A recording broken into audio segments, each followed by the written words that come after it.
Abraham Lincoln had been assassinated in 1865. The Civil War ended in 1865, and in 1866, the year after these things happened, the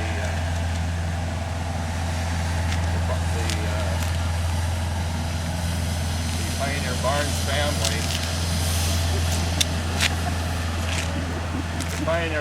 family, left New York. Henry Mitchell Barnes, his sons William J. Barnes, Frank W. Barnes, and a nephew, Peter J. Barnes, and collectively had the entrepreneurial vision in May of 1867 that a new city be built right here at the fork of two creeks, rich farmland, with plentiful water, and on a stagecoach line, because they thought it might possibly be successful someday, and I think that we would all agree that that was a success. They came here in the fall of 1866, and they stopped, they got off at Columbus, and they came up north, and they took a look at the area between Columbus and Norfolk, and they sort of settled on an area that was close to Norfolk. Then they went back to Columbus, and they wintered in Columbus.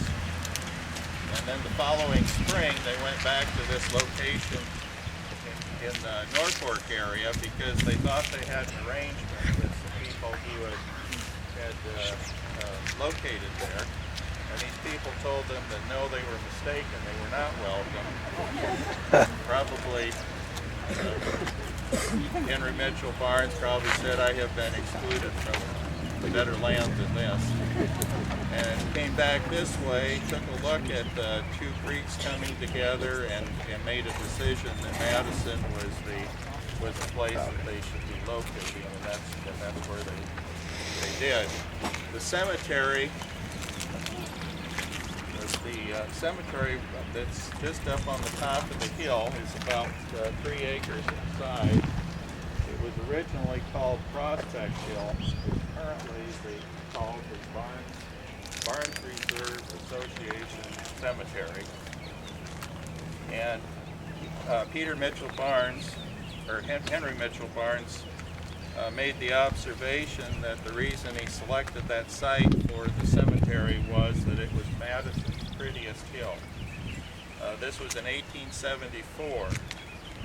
Little did Henry know or suspect that the first people buried in that cemetery were his two twin infant grandsons, which must have been quite ironic that he would have done that, and that would have been the first use of the cemetery.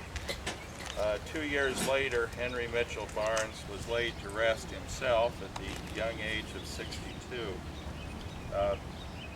Pioneers were buried in that cemetery from 1874 through 1908, and because of the fact that a lot of the tombstones have been lost or stolen or removed, we believe that there are between 63 and 150 people, pioneers, who are still buried in that hallowed ground in unmarked graves.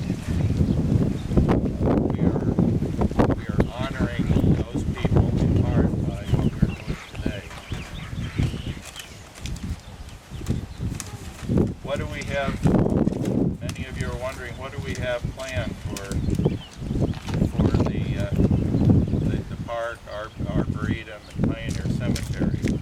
The plan ultimately is to have an accredited Arboretum, a heritage garden, rain garden, Pioneer Cemetery, a concrete nature walk that's 6 feet wide throughout the grounds, a meditation area at the in the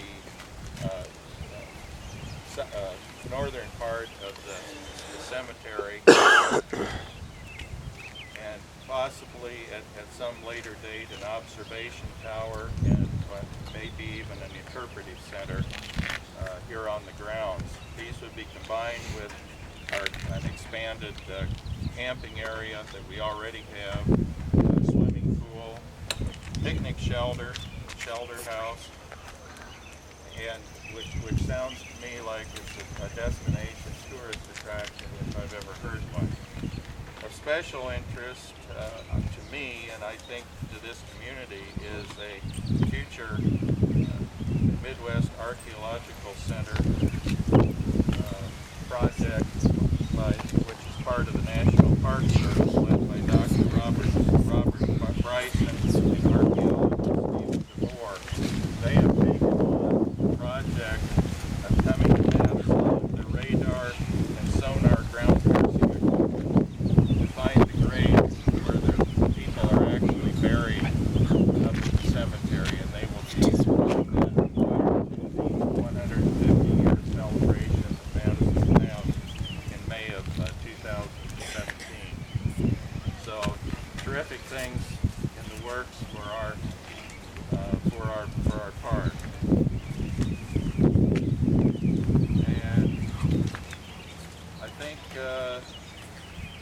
one of the goals that we have is that in the next year we will be planting either 100 trees, different trees, native Nebraska trees, different types, and labeling them, or $10,000 worth of trees, whichever comes first. I think it's probably going to be a number in excess of 100, and as I had indicated, every tree that we plant is going to have the approval of the Nebraska Statewide Arboretum. I think this would be a wonderful time for the Honorable Rob Fite to come before us and read the proclamation so that we can make this official.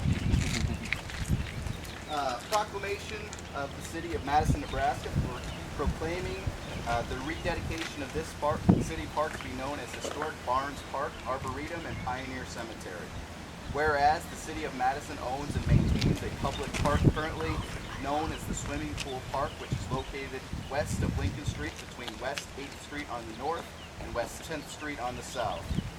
Now, therefore, in consideration of the foregoing recital, the Mayor and the City Council of Madison, Nebraska hereby resolve to rededicate the public city park formerly known as Swimming Pool Park, and formally proclaim that this park shall hereinafter be known as Historic Barnes Park, Arboretum, and Pioneer Cemetery.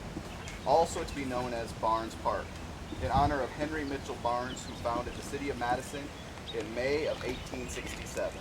This was passed and approved on June 11th, 2015.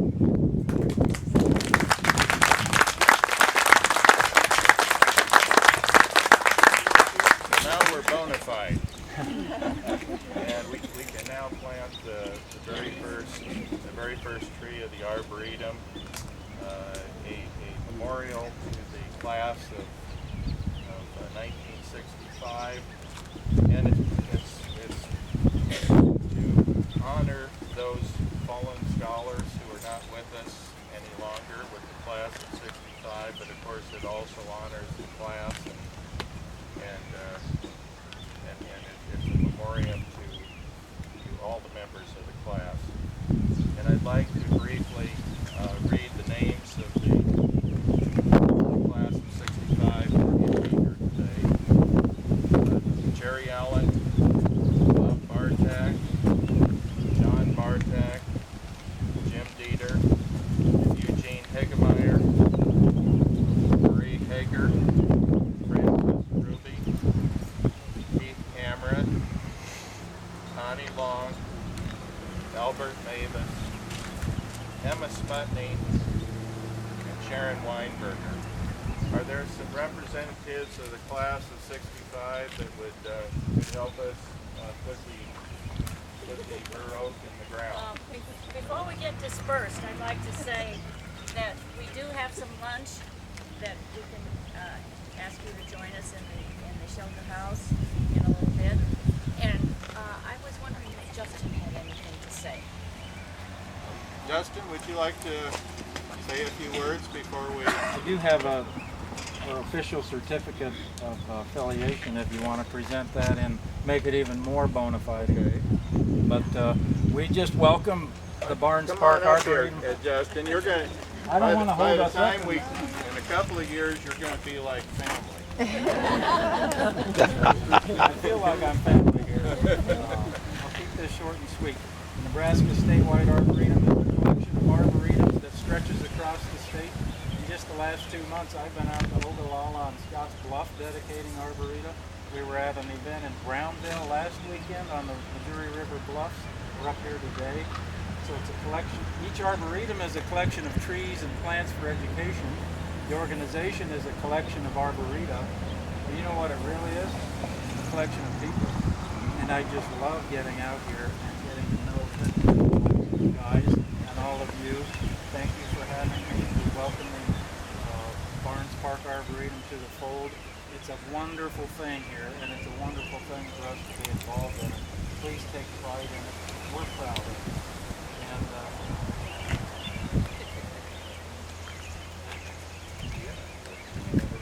Yeah. Okay. Well, I'm sorry, I interrupted. no, you're good. We're going to plant this tree, so that'll be a nice dedication.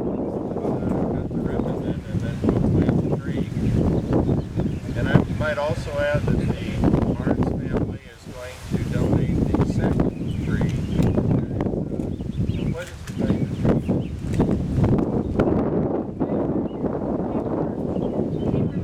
Okay, a paper birch tree. The Barnes family is donating a paper birch tree, and that will be the second tree. I'm not sure if we're planting that today because we're a little bit afraid that this might be the wrong time of year to do that. So we'll keep it, it will go in the rain garden portion of the plant. Okay. And we'll keep it until it's proper to plant. Okay. Do we have a ribbon